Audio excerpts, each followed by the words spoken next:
This conference will now be recorded. अद्य बुधवासरः अथवा सौम्यवासरः आषाढ़ कृष्ण एकादशी दिनांक 4 अगस्त 2021 चरक निराचनाध्याय 7 उन्माद शंखं चक्रं जलौकान् ददतमृतघटं चारुदौर्भिश्चतुर्भिः सूक्ष्मस्वच्छातिहृद्यांशुकपरिविलसन् मौलिनं भोजनेत्रं कालाम्भोजोज्ज्वलाङ्गं कटितटविलसच्चारुपीताम्बराढ्यं वन्दे धन्वन्तरिं तं निखिलगदवनप्रौढदावाग्निलीलम् प्रौढदावाग्निलीलम् ब्रह्मणो हि समारब्धा मात्रेयाद्येषु पूजिताम् अस्मदाचार्यपर्यन्तां वन्दे गुरुपरम्पराम् आयुर्वेदरतं वन्दे माधवाख्यं महागुरुम्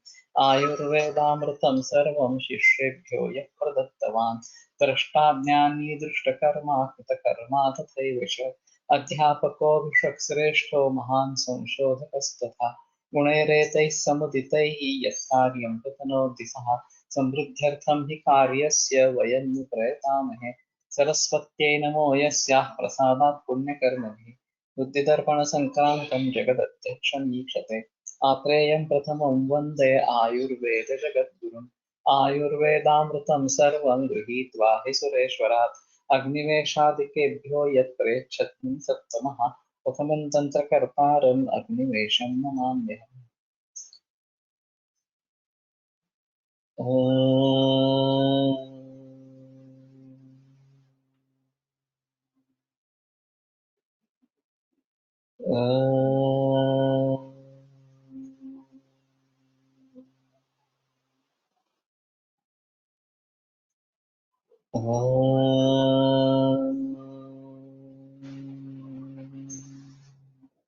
ओम शांति शांति शांति।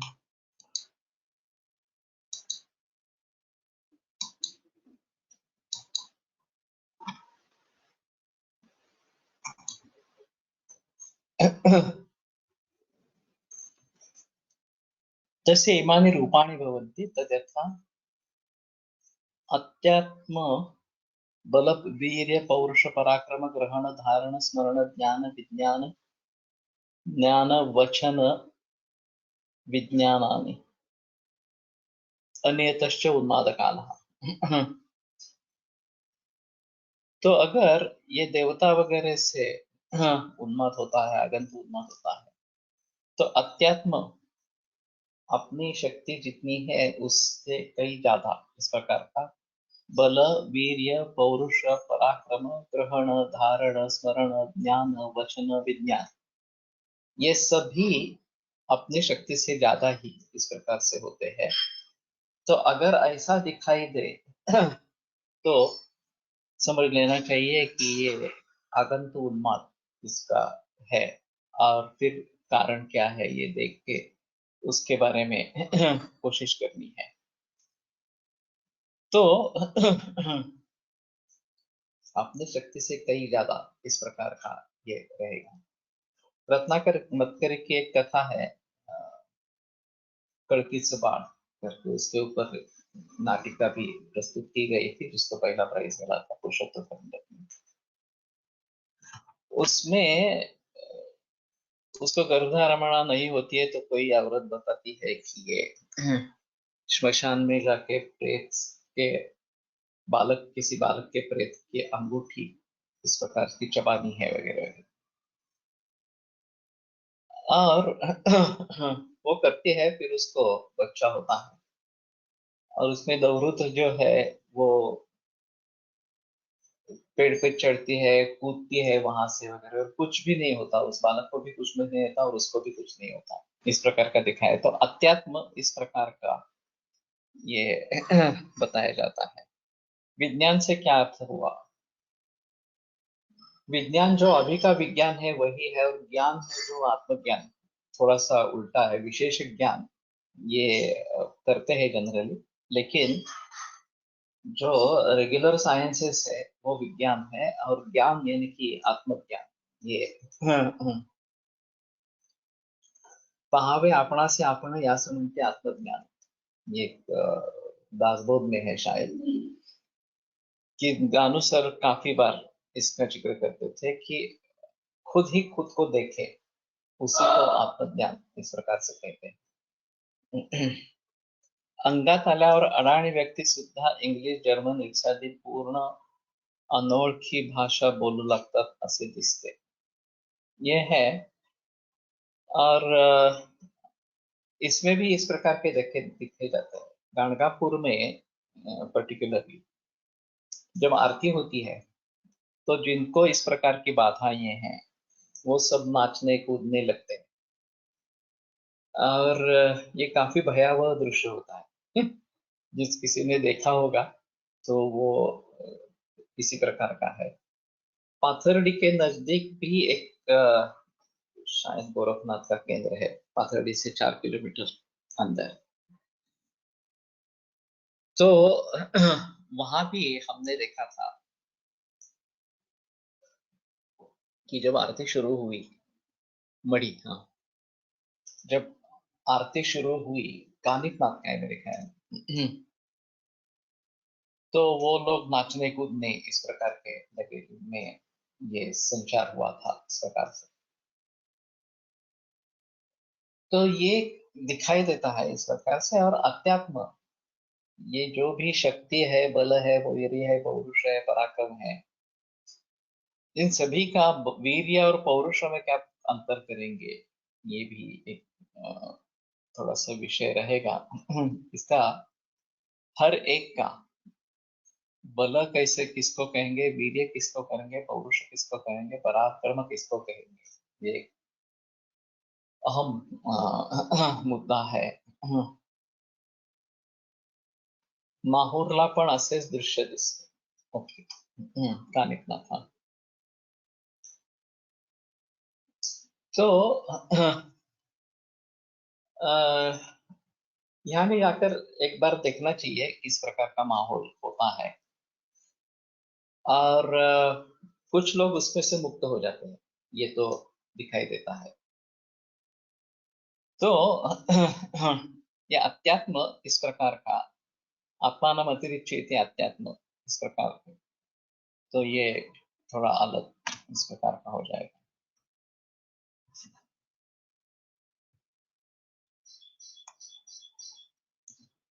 उन्मादेश्यतामपि खिलु देवर्षि पितृगन्धर्व यक्ष राक्षस पिशाचानां गुरुवृद्ध सिद्धानां वा एषु अंतरेषु अभिगमनीयाः पुरुषाः. तो जिनको उन्माद होने वाले हैं, उनके बारे में भी उन्माद करने वाले जो देवर्षि, देव, ऋषि, पितृ, गंधर्व, यक्ष, राक्षस, पिशाच, गुरु, वृद्ध, सिद्ध, इस प्रकार के स्थिति में एषु अंतरेषु अभिगमनीयाः पुरुषाः, जो व्यक्ति है वो इस समय में बाधित हो सकती है. तो यथा पापस्य कर्मणः समारंभ, अगर कोई व्यक्ति पाप कर्म शुरू कर रही है, पूर्वकृत सेवा कर्मणः परिणाम काल, वह पूर्वकृत कर्म जो है वो उसी समय में परिणत हो रहा है. संध्या वेलायां एकस्य वा शून्यगृहवासे चतुष्पथाधिष्ठाने, अकेली व्यक्ति है शून्य गृहवास इस प्रकार की है कि कोई व्यक्ति राहत में रहती नहीं है और उसमें अकेली व्यक्ति है इस प्रकार से. हमने एक अजीब अनुभव किया था. मेरे पिताजी का एक बुकिंग था रेस्ट हाउस में, गवर्नमेंट रेस्ट हाउस में, लेकिन हम पहले दिन, एक दिन पहले ही पहुंच गए. तो उस दिन तो बुकिंग नहीं था, तो पंढरपुर के नजदीक कहीं पे थे. तो फिर किसी ने बताया कि वो एक हवेली है, वो खाली है, आप वहां पे रह सकते हैं. तो जाकर वहां पे रहे. और सुबह 3 बजे उठकर स्नान वगैरह करके दर्शन के लिए गए. और हम काफी 20-25 लोग थे. बाद में पता चला कि वो बाधित थी, शून्य गृह था वो. और कोई वहां रहता नहीं था. हमें तो कुछ महसूस नहीं हुआ, हम आराम से रहे और निकल भी आए वहां से, किसी को कुछ तकलीफ भी नहीं. तो एकस्य व शून्य ग्रह ये एक अहम मुद्दा रहेगा। अकेले अगर कोई होते तो शायद ये बात होती इस प्रकार से। चतुष्पथाधिष्ठाने वा या चतुष्पथ जहाँ पे चौक इस प्रकार का होता है, वहां अगर अकेला है इस प्रकार से। संध्या वेलायाम अप्रयत भावे वा, संध्या काल जो बताया गया है सूर्यास्त के बाद पौना घंटा, ये संध्या काल है। और वैसे सूर्योदय के बाद भी होता है, लेकिन सूर्योदय के बाद शायद लोग बाहर नहीं निकलते हैं। संध्या काल में बाहर निकलने की या बाहर होने की संभावना ज्यादा रहती है। और खास करके जैसे मैंने बताया कि स्मशान भूमि अब शहर से बाहर नहीं रही, वो शहर का एक हिस्सा बन गई और मेन भाग का हिस्सा बन गई। तो वहां से जाते आते वक्त अगर संध्या काल है तो ये पॉसिबिलिटी हो सकती है कि कोई पकड़ ले इस प्रकार से। तो उस समय में तो ये टालना ज्यादा महत्वपूर्ण रहेगा, अच्छा रहेगा। अप्रयत भागेवा, अप्रयत अगर उस स्थिति में संध्या स्व व्यवहार स्त्री स्वप्न अध्ययन चिंतन, ये सभी बातें टालनी है। स्त्री सेवन भी उसमें वर्ष इस प्रकार का है। पर्व संधि शुवा मिथुनी भावे पर्व संधि ये देखना पड़ेगा थोड़ा सा। पंचांग में पर्व काल इस प्रकार के बताए जाते हैं और उसमें मिथुनी भाव इस प्रकार का होता है। तो रजस वाला गमनेवा, रजस वाला का अभिगमन करते हैं तो भी ये बात होती है। तो वैसे रजस वाला का निषेध ही है व्यवहार के लिए, लेकिन विदेशों में खास करके ये सेफ पीरियड माना जाता है और ये करने के लिए बताते हैं। तो ये एक हेतु विदेशों में पाया जा सकता है। विगुणे व अध्ययन बलि मंगल होम प्रयोग, तो जैसे मैंने कहा कि ये अध्ययन बलि मंगल होम ये अगर विगुण है, हम अंत में एक श्लोक कहा जाता है मंत्रहीन क्रियाहीनम वगैरह वगैरह, पूजितम यत् मया परिपूर्ण तदस्तु में, वो परिपूर्ण हो जाए इस प्रकार की प्रार्थना की जाती है। लेकिन इस प्रकार का विगुण भाव खास करके यज्ञ वगैरह के बारे में नहीं होना है, ये एक आवश्यक मुद्दा इसमें रहेगा। नियम व्रत ब्रह्मचर्य भंगेवा, नियम व्रत और ब्रह्मचर्य इनका अगर भंग हो गया तो जनरली ऐसा होता है कि ये करनी ही है, ये टाल नहीं सकते। एक बार हमने निश्चय कर लिया कि ये करना है तो करना ही है इस प्रकार से। महाहवे वहां, आहव यानी कि युद्ध, तो बड़ा युद्ध अगर होता है तो उसमें भी ये हो सकता है। देश कुल पर विनाश एवा, देश कुल पुर इनका अगर विनाश हो जाता है तो ये पकड़ लेते हैं। महाग्रह उपगमन एवं, अगर कोई बड़ा ग्रह नजदीक आ रहा है इस प्रकार से। स्त्रिया व प्रजनन काल, या फिर प्रसूति होते समय स्त्रियों में ये हो सकता है। विविध भूत अशुभ अशुचि स्पर्शन एवं,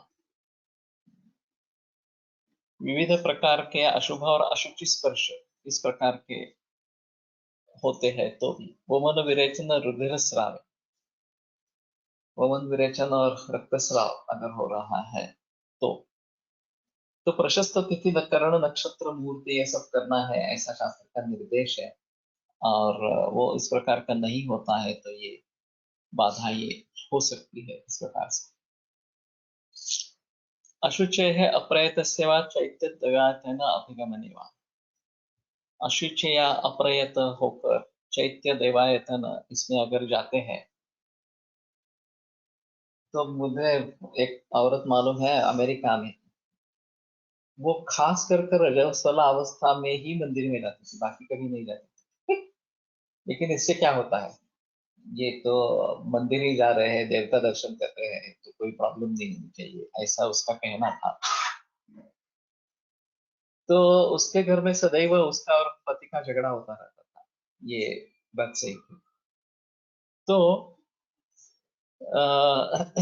अशुचि इस प्रकार की अवस्थाओं में चैत्य देवायतन अभिगमन इस प्रकार के करेंगे। तो जनरली ऐसा है कि स्नान करके ही देव दर्शन करना है, अशुचि अवस्था में नहीं करना है। ये सामान्य रीति इस प्रकार की है। अदूषयन्तः पुरुषस्य देहं देवादयः स्वैस्तु गुणैः प्रभावैः विशन्ति अदृष्टास्तरसा तत् यथैव छाया तपो दर्पण सूर्यकांतो। सो देह को दूषित न करते हुए स्वयं ही गुण प्रभाव है खुद के गुण प्रभाव के अनुसार विशन्ति अदृशाः तरसा यथैव छाया तपो दर्पण सूर्यकांतो, ये शरीर में घुस जाते हैं। तरसा का मतलब शायद यहाँ पे त्वरया इस प्रकार का होगा, देखना पड़ेगा। छाया तपौ दर्पण सूर्यकांत।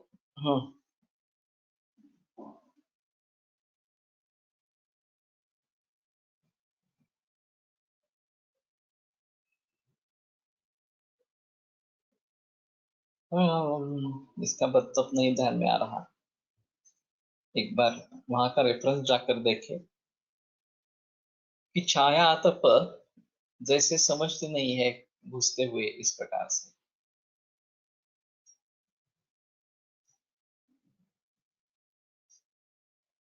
और छाया दर्पण में और आतप सूर्यकांत मणि में ऐसा होगा।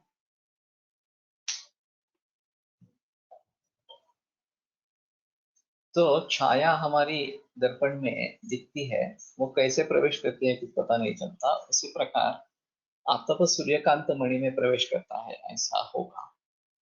How do we understand this? ये दृष्टांत है।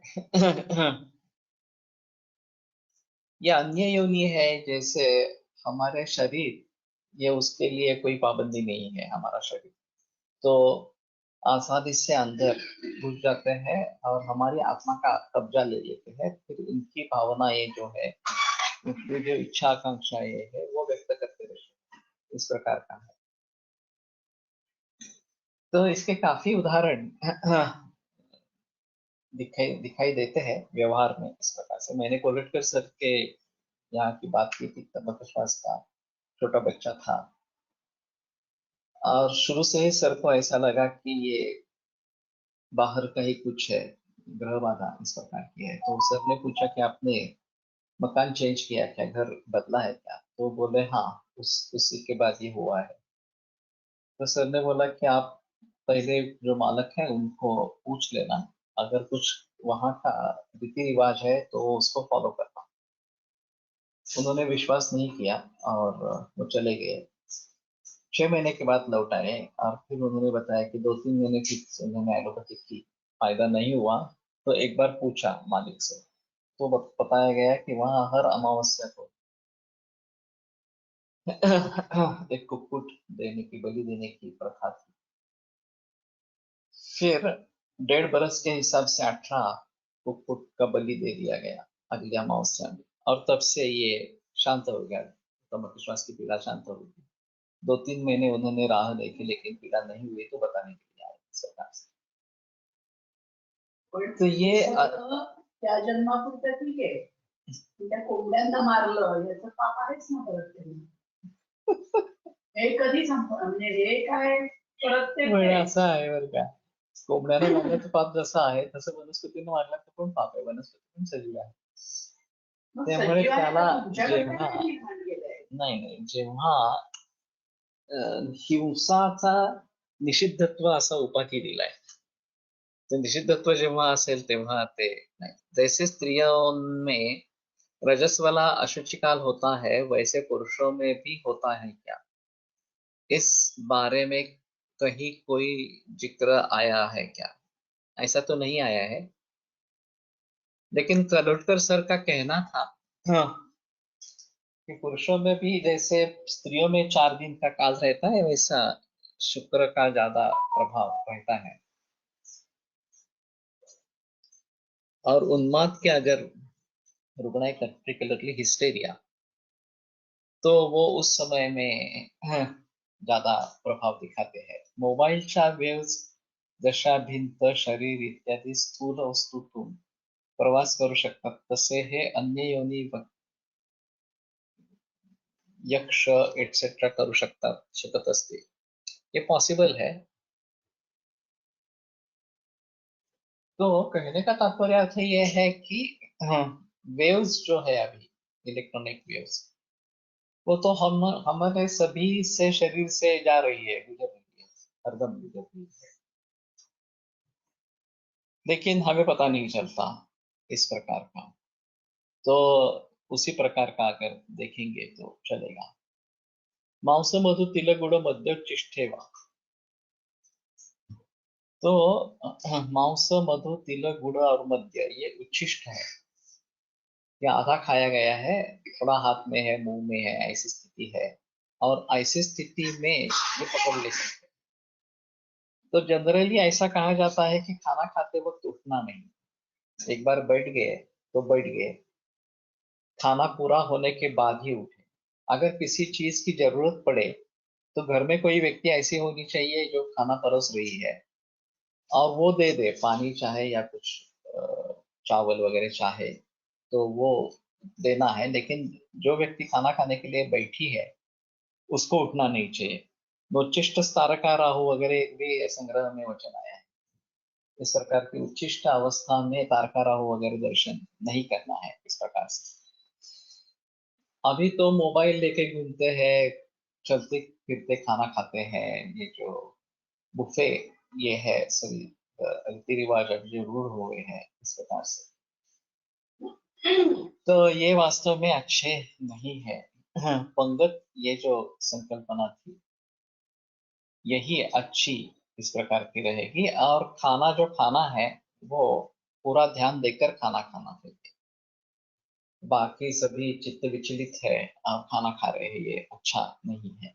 दिग्वास सेवा अगर नंगा है तो ये पकड़ने की संभावना ज्यादा रहती है. निशी नगर निगम चतुष्पथ उपवन श्मशान आघातनाभिगमनेवा. रात में अगर नगर निगम चतुष्पथ उपवन श्मशान आघातन, आघातन ये वधस्थान इस प्रकार का बताया जाता है, वहां अगर जाते हैं. अभी जामनगर में जो श्मशान है वो एक पर्यटन स्थल है.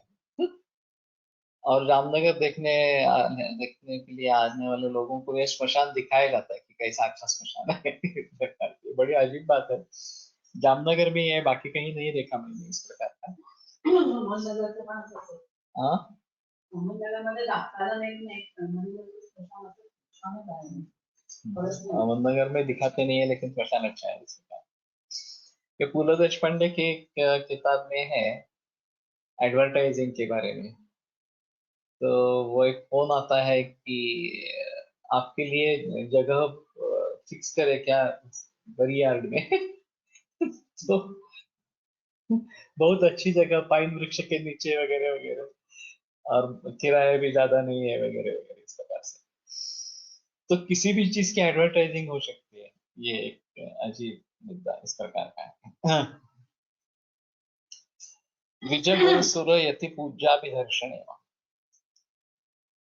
तो देव ब्राह्मण गुरु सुर देव यति पूज्य और जो भी पूज्य व्यक्ति है उनका अभिदर्शन अगर होता है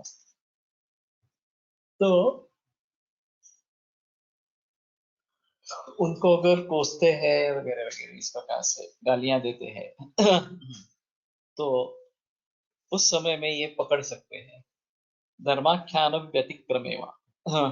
धर्माख्यान में अगर कुछ गड़बड़ हो गई, कुछ गलत बातें इस प्रकार की बताई गई. अन्य सिवा कर्मणः प्रशस्तस्य आरंभ. अब ये धर्माख्यान व्यतिक्रम ये जरा अजीब है थोड़ा सा. किसको व्यतिक्रम कहेंगे वगैरह. अभी पूरे विश्व भर में मुस्लिम समाज के बारे में बहुत सारे संदेह है, खास करके कुरान का जो अर्थ किस प्रकार से लगाना है इसके बारे में. और दहशतवादी कुछ उसके मुद्दों को लेकर ये जो काफिर है उनकी हत्या ही करनी है इस प्रकार का बताते रहते हैं. और कुछ मुस्लिमों का ये कहना है कि नहीं ये गलत अर्थ है, ये इस प्रकार का अर्थ नहीं है. कुर्बानी या इसका अर्थ कुछ अलग है इस प्रकार से। तो ये धर्माख्यान व्यतिक्रम है क्या, ये एक बात ध्यान में रखनी चाहिए इस प्रकार से। और वैसे सभी धर्मों में होगा, केवल मुस्लिम धर्म में ही होगा इस प्रकार से नहीं है। धर्मगुरु जो बताते रहते हैं वो अच्छे होने चाहिए।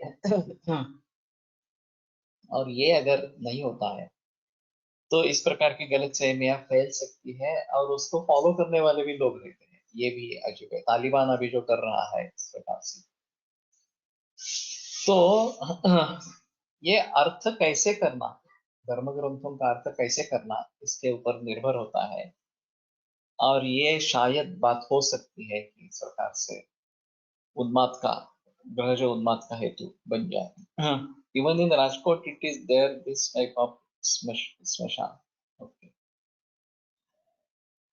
अन्यस्य वा कर्मणः अप्रशस्तस्य आरंभे, अप्रशस्त अर्थात दूसरा कोई कर्म उसका अगर आरंभ कर रहे हैं, इति अभिघात काला व्याख्याता हो, तो इस प्रकार से अभिघात काल बताए गए। तो इन लोगों की, व्यक्तियों की भी गलतियां हैं। इस प्रकार की अवस्था अगर पकड़ ली जाती है तो ये बात हो सकती है। मैंने एक किस्सा सुना था, उसमें एक छोटी लड़की को पकड़ लिया था और वो 2-3 बरस की थी। फिर जब उससे पूछा गया कि उस तुमने इस पर कब्जा क्यों कर लिया, तो वो उसने बताया कि उसकी माँ उसको दहली पर बिठा के दही भात खिला रही थी, तो मैंने उसको पकड़ लिया। तो ये पुरानी औरतें बताते हैं कि इस प्रकार के कभी करना नहीं है, खास करके संध्या काल के समय में दही भात इस प्रकार का, ये तो बलि के लिए प्रयोग में लाया जाता है, तो उनको प्रिय है, तो वो उसको खाने के लिए वो पकड़ ले सकते हैं। और खासकर बच्चों को पकड़ पाना ज्यादा आसान इस प्रकार का। तो ये भी बात इस प्रकार की हो सकती है। इति अभिघात काला व्याख्याता भवन्ति, ये अभिघात काल बताए गए।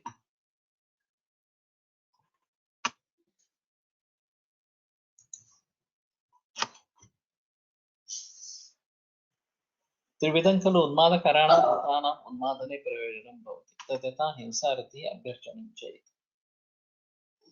तो 3 प्रकार का हेतु रहता है उन्माद करने वाले ये जो भूत वगैरह है उनके बारे में। एक हिंसा, दूसरी रति और तीसरा अभ्यर्चन।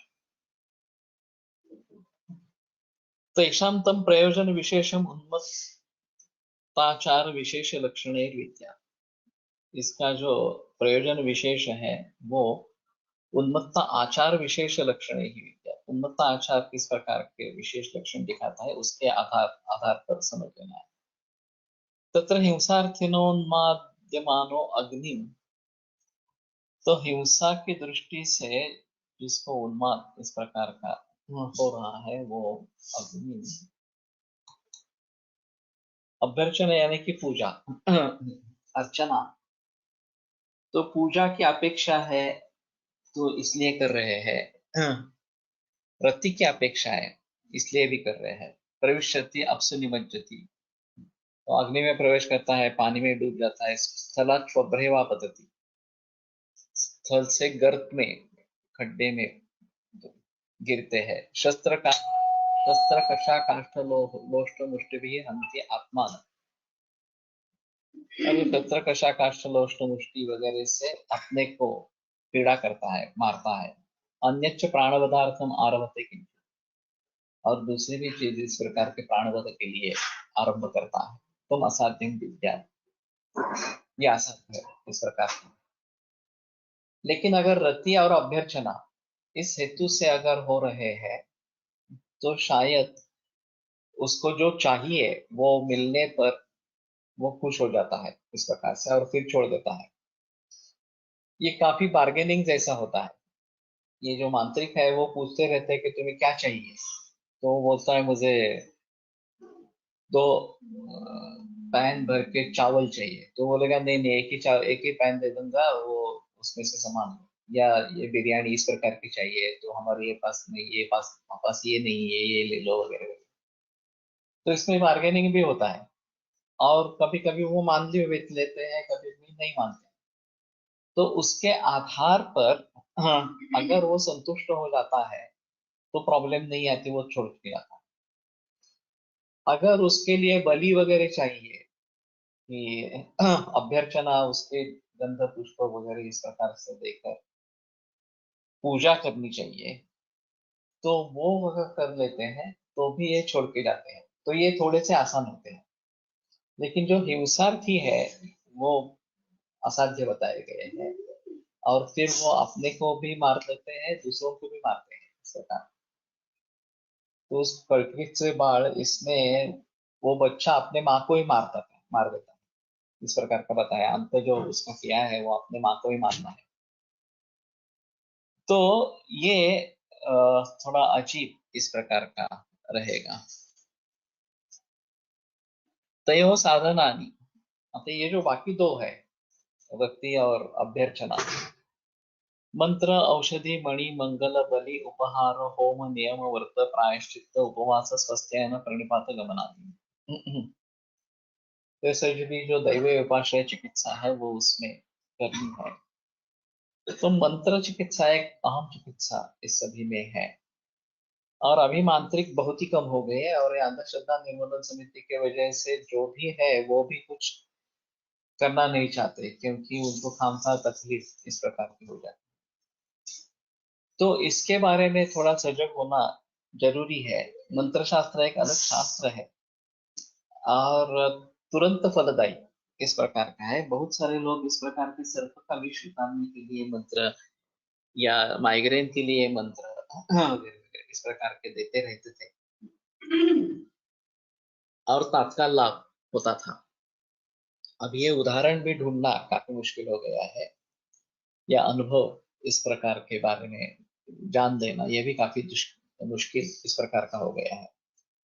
लेकिन जो मैंने हर्डीकर जी का प्रयोग बताया था कि वो अंगुली से शीशा निकलता था, वो बांध के रखी तो भी शीशा निकला, और फिर दर्द हुआ तो वो छोड़ के वो निकालना पड़ा। तो उन्होंने खत लिखकर हर्डीकर जी से कहा कि ये इसके बारे में कुछ उपाय हो सकता है क्या? तो उन्होंने कहा उपाय होगा, आप लेके आए। और वो लड़की थी छोटी, 8-9 बरस की ऐसी कुछ। और फिर उन्होंने मंत्र चिकित्सा की और वो तकलीफ दूर हो गई, आगे कोई नौबत नहीं आई इस प्रकार से। तो ये थोड़ी अजीब इस प्रकार की बात है। अभी करनी जो बताता है ब्लैक मैजिक, उसमें भी इस प्रकार के संबंध रहते हैं। और ये भी मुश्किल होता है। अगर जो करने वाला मांत्रिक स्ट्रांग हो, तो जो सुधरने वाला मांत्रिक है वो भी उससे ज्यादा बलवान होना चाहिए, नहीं तो ये बात होती नहीं। तो ये भी विसर्पासाठी पण मंत्र है। तो अभी किसी के पास कोई दादी नानी इस प्रकार के है, या दादा नाना है जो मंत्र डालते हैं, उनको मालूम है, तो कोशिश करो वो लेने के लिए। इसमें एक अहम मुद्दा ऐसा है कि परान्न नहीं लेना। मांत्रिक जो है वो पैसे नहीं लेते हैं, और कहीं जाते भी नहीं है गांव छोड़ के, क्योंकि परान्न नहीं लेना एक अहम मुद्दा है इसमें।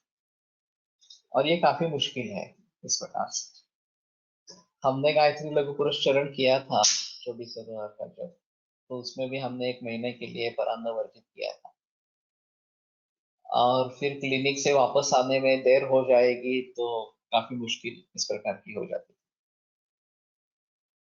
तो ये बहुत बड़ा नियम है। और क्योंकि वो दूषित अन्न जो है वो दूषित हो सकता है, जो हमें दिखाई नहीं देता। तो दृष्टि दोष इस प्रकार के हो सकते हैं, और इसके लिए ये प्रांधन नहीं लेना इस प्रकार का। यहाँ सीडैक बेंगलोर में, पहले पूना में था, रामानुजन करके एक आदमी था, अभी बेंगलोर के सीडैक में है। तो वो बेसिकली वैदिक वेदों का अध्ययन किया, व्याकरण का अध्ययन किया, फिर बाद में फॉर्मल एजुकेशन में आकर कंप्यूटर में बीई किया, और वैदिक धर्म का कट्टर पुरस्कार था इस प्रकार का। और सीडैक के माहौल में वो उपवर्ण धोती इस प्रकार से रहता था। और ज्ञान तो काफी अच्छा था। उसने ये संधि पैकेज बनाया व्याकरण के आधार पर कि संधि के नियम है, उसके अनुसार संधि जोड़ना, संधि तोड़ना, इस प्रकार से। और उसको बुलाया गया व्याख्यान देने के लिए। तो उसको सिर्फ कुएं का पानी पीता था, बाकी ये जो अन्य सोर्सेस है पानी की वो कभी नहीं पीता था, और खुद का खाना खुद बना के खाता था। तो उसने कहा कि ठीक है मैं आऊंगा, लेकिन मुझे कुएं का पानी चाहिए, तो वो पहले देखो है क्या नहीं है, और मैं मेरी सीधा सामग्री खुद साथ में लेके आऊंगा और खुद पकाऊंगा खाना। तो उन्हें मान लिया। जैसे वो वहां पे पहुंचा तो उनको लगा कि ये क्या बता रहा है, कोई का पानी पिएगा, अगर नहीं होगा सादा पानी दे देंगे तो ले लेगा, इसे क्या आपत्ति है। तो जब उसको पता चला कि कुएं के पानी का प्रबंधन नहीं हुआ है, तो बोला ठीक है मैं वापस जाता हूँ। तुरंत निकल वापस जाने के लिए निकला। तो फिर ढूंढ कर एक कुआं ढूंढ निकाला, और फिर वहां उसको बसेरा दे दिया। 3 दिन वहां पे रहा इस प्रकार से। तो ये बड़ी अजीब बात है। हाँ, मैं जब उससे मिला, और हम क्रिश्चियन कोर्स के ऊपर काम कर रहे थे, और उसका जिक्र था कि ये डेक्कन कॉलेज में संस्कृत का जो प्रोजेक्ट चल रहा है डिक्शनरी का, इस संदर्भ के अनुसार शब्द का अर्थ क्या होता है, सभी जितने भी संदर्भ है संस्कृत वाङ्मय में, उन सभी को इकट्ठा करके संदर्भ के अनुसार अर्थ लगाना। तो उसका कहना था ये तो कंप्यूटर में करना चाहिए। हम हमारा काम कंप्यूटर पर कर रहे थे, तो बड़ा खुश हुआ कि तुम कंप्यूटर में कर रहे हो, लेकिन ये डेक्कन कॉलेज का इतना बड़ा काम है और वो कंप्यूटर पर करने क्यों नहीं कर रहे हैं इस प्रकार से। वो स्लिप्स बनाते थे पारंपरिक रीति से, और उसको आकार विल्ले क्रम से जोड़ते रहने हर रोज इस प्रकार से। इसमें कोई स्लिप अगर गुम हो जाती है, या फिर इंडेक्सिंग बदल जाता है, ये मानव निर्मित गलतियां हो सकती है, इसमें कोई संदेह नहीं। तो उसका कहना था एक बार आप कंप्यूटर में भरेंगे और इंडेक्सिंग करेंगे तो कोई ये प्रॉब्लम नहीं रहेगा इस प्रकार से। लेकिन लोग मान नहीं रहे थे। जब उसने हमारा प्रोजेक्ट देखा तो बोला ये इसका थोड़ा आसान तरीका होना चाहिए, आप बहुत ही ज्यादा समय ले रहे हैं इसके लिए, और कोई आसान तरीका होना चाहिए। तो उसने पहली बार जिक्र किया कि आयुर्वेद के ग्रंथों में आयुर्वेदिक शब्द कितने हैं वो देखो, और उसका इंडेक्स बनाओ, और फिर वो शब्दों को कैसे ढूंढना है इसमें, ये देखा, और फिर आपको जो रिलेशनशिप सेट करने हैं, तो इसी के आधार पर प्रातिपदिक बोल बना। वास्तव में उस समय में तो हमारा ध्यान नहीं था उस तरफ, ये मेरे बात मेरे मन में थी, और मुझे मालूम था कि ये आसान तरीका होगा थोड़ा सा, कि इस प्रकार से प्रातिपदिक के ऊपर हम उतर आएंगे तो ये आसानी से हो सकेगा। फिर देवदत्त देशमुख ने मुझे कहा कि प्रातिपदिक का काम तो हो गया है और प्रातिपदिक अवेलेबल है। तो मैं जरा चौंक गया, मैंने कहा कहाँ है, तो मुझे ये डिजिटल कॉर्पस ऑफ संस्कृत करके वेबसाइट है, डीसीएस, और उसमें है। तो मैंने जाकर देखा तो हाइडेलबर्ग यूनिवर्सिटी जर्मनी का एक काम था ये, और उसमें आयुर्वेद के ग्रंथ भी थे, और सीधा प्रातिपदिक बनाया था शब्दों का इस प्रकार से। तो मैंने सोचा कि यही तरीका ठीक है। इससे प्रातिपदिक प्राप्त करेंगे, और दो प्रातिपदिकों के बीच जो संबंध है वो साइंस से जुड़ा देंगे इस प्रकार से, और फिर ये प्रातिपदिक कोश की नींव डाली गई इस प्रकार से। तो यस्मिन् ज्ञाते सर्वमिदं ज्ञातं भवति निश्चितं तस्मिन् परिश्रमः कार्याः मन्यः। इस तरीके से करना है, इसके बारे में बहस ज्यादा होनी चाहिए। कोई नजदीकी तरीका है, आसान तरीका है, तो उसको ध्यान में लेना ज्यादा जरूरी है। नहीं तो ये क्या होता है कि हम मेहनत बहुत करते हैं और हाथ में बहुत कुछ कम लगता है इस प्रकार से। तो ये रामानुजन की विशेषता इस प्रकार की रही। हिरवाणी ने मुझे उनसे मिलवाया, और वो बोले बड़ा अजीब आदमी है लेकिन बहुत काम का है। और हमारे इस प्रकार के युग में ये कॉम्बिनेशन पाना बहुत ही मुश्किल है, वेदों का अध्ययन, व्याकरण का अध्ययन और कंप्यूटर में, आईटी में भी इस प्रकार का। तो ये काफी मुश्किल कॉम्बिनेशन है इस प्रकार। और वो तो कट्टर पुरस्कर्ता है भारतीय शास्त्रों का वगैरह वगैरह इस प्रकार से। तो ये बहुत मुश्किल इस प्रकार का है, लेकिन है, इस प्रकार के लोग भी समाज में है, हमें पता नहीं है, ये अलग बात हुई। और उसके बारे में भी ऐसा रहेगा कि बाकी किसी को भी इसमें दिलचस्पी नहीं है। कंप्यूटर में काम करने वाले बाकी सभी जो लोग हैं उनको ये प्राचीन शास्त्र वगैरह के बारे में कुछ नहीं है। इसने बड़ी प्रयत्न के साथ डेक्कन कॉलेज को कंप्यूटर में लाया, उसका जो कार्य है वो कंप्यूटर में लाया। वो कामयाब रहा, उसमें काफी उसको प्रयास करने पड़े, और ये गवर्नमेंट का मामला है तो उसके साथ काफी झगड़ना पड़ा।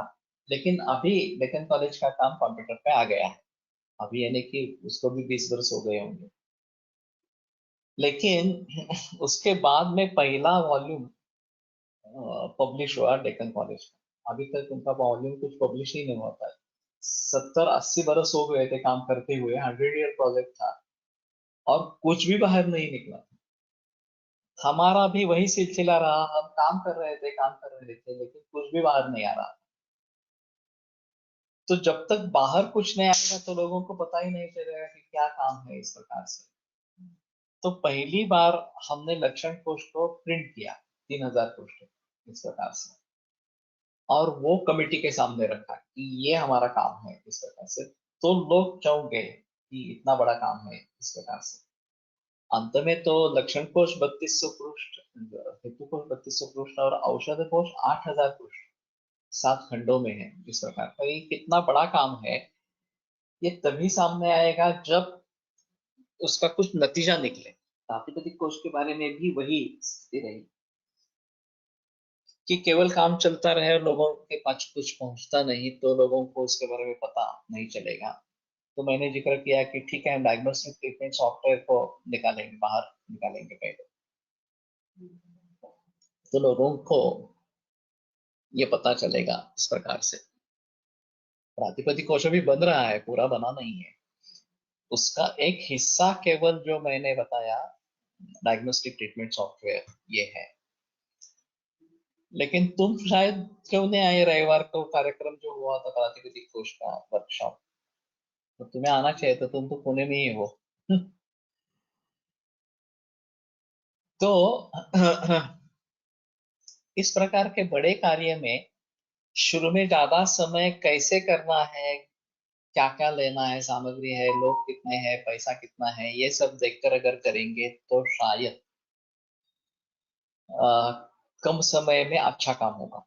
नहीं तो हम भटकते जाएंगे कि ये करे वो करे वो करे इस प्रकार से, और फिर बाद में पता चलेगा कि अरे ये नहीं हुआ, इससे ये बेहतर तरीका था। तो इसके बारे में थोड़ा सजग होना बहुत जरूरी इस प्रकार का है। तो मंत्र के बारे में ऐसा है, औषधि है जो धारण करना वगैरह इस प्रकार का है, मणि रत्न धारण इस प्रकार का करना, ये भी बात बताई जाती है और उसके फायदे भी दिखते हैं। मंगल, ये जो स्वस्ति वाचन या पुण्य वाचन इस प्रकार का किया जाता है, हमने भी ये तरीका रखा गुरुकुल में कि शुरू में पुण्य वाचन और स्वस्ति वाचन करके यज्ञ करके आरंभ करेंगे इस प्रकार से, और ये ब्रह्मा से लेकर सभी का आहुतियां देंगे। ये जो ग्रंथोक्त अध्ययन विधि है उसको हमने वास्तव में लाया इस प्रकार का। बलि, उपहार, होम, नियम, व्रत, प्रायश्चित, उपवास, स्वस्त्ययन, प्रणिपात, गमनादि। तो ये काफी है। गमन में तीर्थ यात्रा वगैरह इस प्रकार के देव तीर्थादि गमन, और केवल वहां जाने से कार्य होता है, ये भी एक बात बताई गई है। तो ये जैसे गाणगापुर वगैरह क्षेत्र में इनको लेकर चलते हैं, तो वहां जाने से ही ये छोड़ जाते हैं, ये भी बात बताई गई है। एवं पंचोन्मादा व्याख्याता इस प्रकार से ये 5 उन्माद बताए गए।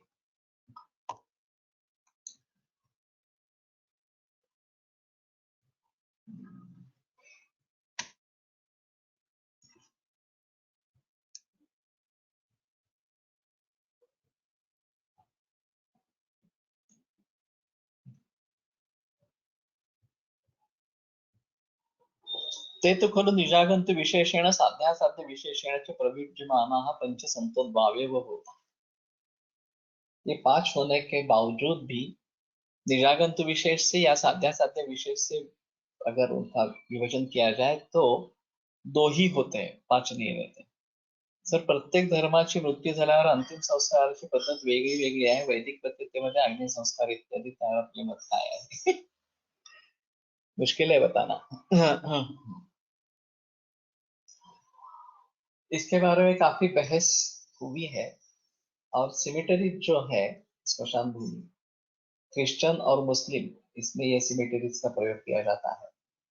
ये जगह सीमित है।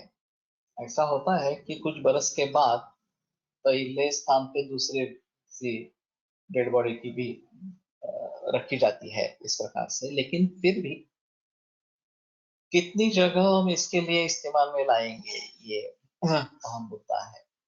तो बेटर ऑप्शन जलाना यही है। अभी जलाने के बारे में ऐसा है कि जो पहले लकड़ी का प्रयोग होता था और उसमें काफी पर्यावरण की हानि होती थी, तो इससे ये इलेक्ट्रिक फर्नेस आ गई। अब ये सोलर फर्नेस की बात कर रहे हैं कि सोलर फर्नेस हो तो इलेक्ट्रिसिटी भी खर्च नहीं होगी इस प्रकार से। लेकिन ये जो मुद्दे हैं वो धर्म के हिसाब से इस प्रकार से है। अब ये बताना मुश्किल है कि कौन सी पद्धत अच्छी है, कौन सी गलत है इस प्रकार से। उस जमाने में जो सोच हुई हो, एक्चुअली एक बार मृत हो गई व्यक्ति तो उस शरीर का कोई संबंध नहीं रहता, आत्मा तो अमर है, वो तो चली जाती है। तो फिर इसके बारे में किस प्रकार से सोचे, ये ज्यादा जरूरत नहीं है। पारसी लोगों में ये कुएं में डाल देते हैं और भक्षण के लिए छोड़ देते हैं। तो ये भी अजीब थोड़ा सा तरीका इस प्रकार का है। तो हमारे हिसाब में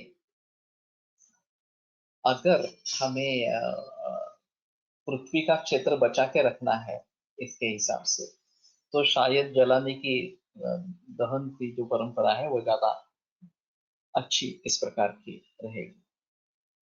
और अगर उसमें ये इलेक्ट्रिक फर्नेस और बाद में जाकर ये सोलर फर्नेस इस प्रकार की होती है तो बेहतर तरीका है, पर्यावरण की हानि इसमें कम है। स्वस्ति ये स्वस्ति वाचन इस प्रकार का ही रहेगा। पुण्याह वाचन और स्वस्ति वाचन ये 2 अलग अलग इस प्रकार का है। तो इसके जरिए हमारे यहाँ भी वमन वगैरह करने से पहले स्वस्ति वाचयित्वा एक इस प्रकार का निर्देश करा किया गया है और वो प्रचलन में नहीं है। वो थोड़ा सा हमें प्रचलन में लाना चाहिए और कम से कम रिकॉर्डिंग तो करनी है और रिकॉर्ड्स लगाने हैं। इसमें अभी इसमें तो कोई प्रॉब्लम नहीं है, ये आपको बहुत सारे मिल जाएंगे या आप रिकॉर्ड भी कर सकते हैं इस प्रकार से। यहाँ पुणे में एक गायनेकोलॉजिस्ट है, वायवी फाटक। तो उस समय में तो ये सीजर वगैरह का माहौल नहीं था। तो अगर ऑब्स्ट्रक्टेड लेबर है तो ये वर्जन वगैरह करके ही डिलीवरी होती थी और उसमें काफी दिक्कतें आती थी और बच्चे की मौत भी हो सकती थी। तो उनके यहाँ रेगुलरली ब्राह्मण आकर स्वस्ति पाठ करके जाते थे हर रोज प्रसूति गृह में, और पैसे देकर उनको बुलाया जाता था। हर रोज आकर स्वस्ति पाठ करना और निकल जाना, ऐसा उनके लिए बताया गया था। अभी के हिसाब में हम ये कर सकते हैं कि सरकार से प्रकृति गृह हो या फिर अस्पताल हो, उसमें ये लगा सकते हैं रिकॉर्ड इस प्रकार से, और वातावरण की शुद्धि उससे होगी। हमारे जो कोकण में खेत है वहां पे भी हमने वैदिक ऋचा और पर्जन्य सूक्त है ना, क्या पुरुष सूक्त है? हाँ, पुरुष सूक्त है। वो रिकॉर्ड हर रोज लगाते हैं सुबह 1-2 घंटे के लिए। तो इसका एक अच्छा असर इसमें आता है। तो ये बातें इस प्रकार की है कि जो करनी चाहिए इस प्रकार से। तो निजागंतु विशेष या साध्यासाध्य विशेष से अगर उनका विभाजन किया जाए, ये जैसे ये विधि प्रकार च अभिन्न जातयः कस्यचित् वेदान्तरेण भवति। अभिन्न जातियों में कस्यचित् दूसरे किसी भेद के कारण ये होता है। तो साध्य या असाध्य और निज या आगंतुक इस प्रकार शौच परस्परम अनुबंधितः कदाचित यथोक्त हेतु संसर्गा, इसमें संकर भी हो सकता है। एक दूसरे का अनुबंध हो सकता है। तो मूल निज उन्माद है, उसमें आगंतुक के लक्षण दिखाई देने लगते हैं, आगंतुक उन्माद है उसमें निज के लक्षण दिखाई देते हैं। पर ऑडियो क्लिप में प्राण शक्ति को तो नहीं होगी, तो वो उतना ही असर कर होगा क्या? नहीं होगा। फिर भी कुछ भी नहीं करने से कुछ करना तो अच्छा है। अकर्णम बंद करणम श्रेय। अगर हम खुद पढ़ते हैं जाके वहां पे बोलते हैं तो अलग चीज होगी। पुरुष सूक्त खुद रटते हैं लेकिन हम वहां रहते नहीं है। अगर ये हमें घर में करना है तो एक बार पॉसिबल है इस प्रकार से, लेकिन ठीक है, अकर्णम बंद करणम श्रेय, जो भी हो जितना हो उतना कर सकेंगे तो भी अच्छा रहेगा इस प्रकार से। तो हेतु संसर्ग, अगर दोनों के हेतु इकट्ठा हो जाए तो ये साध्यासाध्य या निजागंतु इनका संकर हो सकता है। तयोः संसृष्ट में वो पूर्व रूपम भवति। तो पूर्व रूप भी दोनों के होते हैं। संसृष्ट में वो लिंगम और लक्षण भी संसृष्ट होते हैं, दोनों के होते हैं। तत्र असाध्य संयोगम साध्यासाध्य संयोगम च असाध्यम। तो असाध्य का अगर संयोग है या साध्यासाध्य इस प्रकार का संयोग है, या असाध्य ही माना जाता है। तो साध्य है कुछ लक्षण इस प्रकार से, तो ठीक है साध्य हो जाएगा, ऐसा नहीं होगा। अगर असाध्य से वो जुड़ा है तो फिर असाध्य ही हो जाएगा। साध्यम तो साध्य संयोग, साध्य संयोग जो है वो साध्य इस प्रकार का रहेगा। तत्र साधनम साधन संयोग में वो विद्या, साधन जो है वो साधनों का संयोग। तो निज की जो चिकित्सा है और आगंतुक की जो चिकित्सा है वो दोनों साथ में करें तो बात बनती है कि ये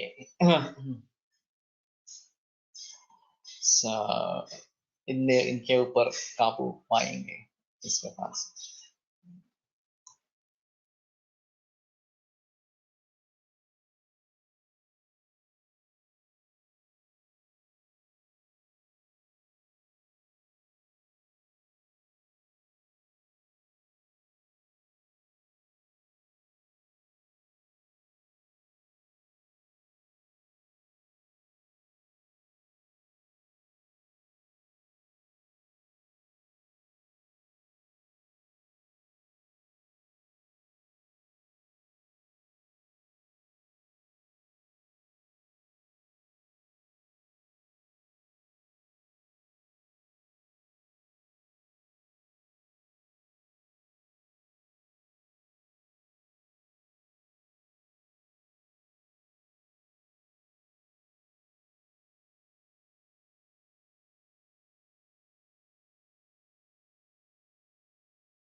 ठीक है, ऑडियो कनेक्शन बीच में चला गया था तो इसलिए साउंड नहीं रहा था।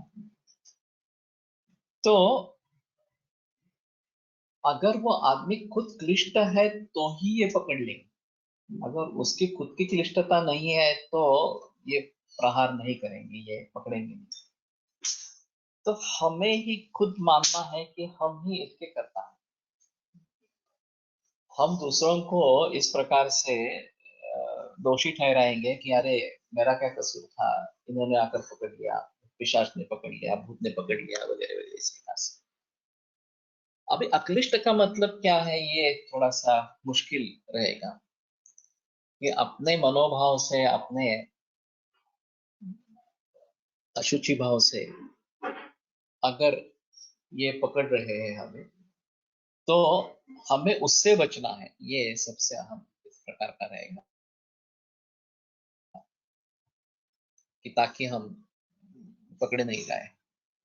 ये तो एनम अनुवर्तन्ते क्लिश्यमानं स्वकर्मणा न स तत् हेतुः क्लेशो नहि अस्ति प्रतिपत्तिः।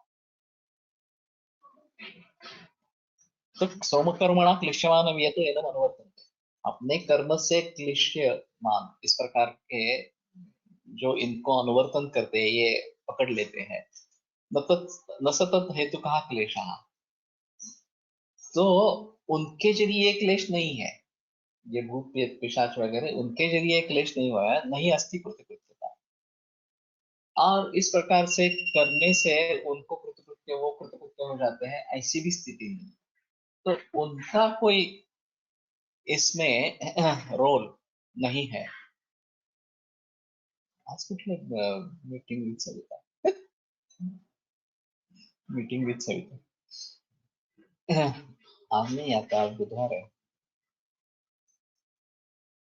तत् हेतु का क्लेशो नहीं है कृतकृत्य, तो वो उस हेतु का ये नहीं है क्लेश, तो समझ लेना है कि हमारी ही भूल है और इसके जरिए हमें ये भुगतना पड़ता है। प्रज्ञापराधात संभूते व्याधव कर्मजे आत्मनः नाभिशंसे बुधो देवान् न पितॄन् न नापि राक्षसान्। तो प्रज्ञापराध से उत्पन्न हुए इस प्रकार से कर्मज व्याधि में जो बुध व्यक्ति है, जानने वाली व्यक्ति है, वो देव पितर राक्षस इनको न कोसे, उनके बारे में ये मत सोचे कि इनके जरिए ये सब हो रहा है, इनके जरिए सब हो रहा है। आत्मानमेव मन्येत कर्तारं सुखदुःखयोः तस्मात् श्रेयस्करं मार्गं प्रतिपद्येत मुत्र से। तो खुद ही को सुख दुख का कर्ता समझना चाहिए और श्रेयस्कर मार्ग का अवलंब करना चाहिए, त्रस्तत्व नहीं होना चाहिए। ये काफी अहम श्लोक है, महत्वपूर्ण है। तो सोमवार को एक लेक्चर इसी में चला जाएगा शायद, और फिर अपस्मार में हम घुसेंगे। यहीं पे रुकते हैं, कल रसरत्न समुच्चय को लेकर आगे बढ़ेंगे। आयुर्वेद प्रकांडो निगदित इह हि शल्यतंत्र प्रधानः शिष्येभ्यः शाश्वतो यन्निखिल जनकृपा व्याप्तचित्तेन येन आयुर्वेदस्य वाञ्छन् पुनरपि भुवने काञ्च सुष्ठु प्रतिष्ठां श्रेष्ठं धन्वन्तरिं प्रणमति च सदा वैद्यवर्गो हि नूनं वैद्यवर्गो हि नूनम्। दोपहर 4 बजे ये शुरू होगा, ये समझेंगे।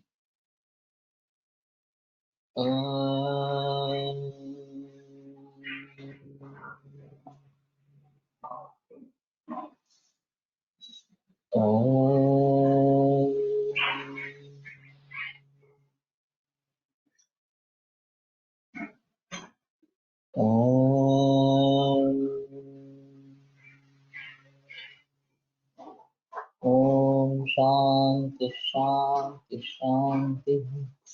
विरम्यते व्याख्यान व्यापार मध्याह्न समय 4:15 एवं श्वः पुनरिपुनर्मिलिष्यामः।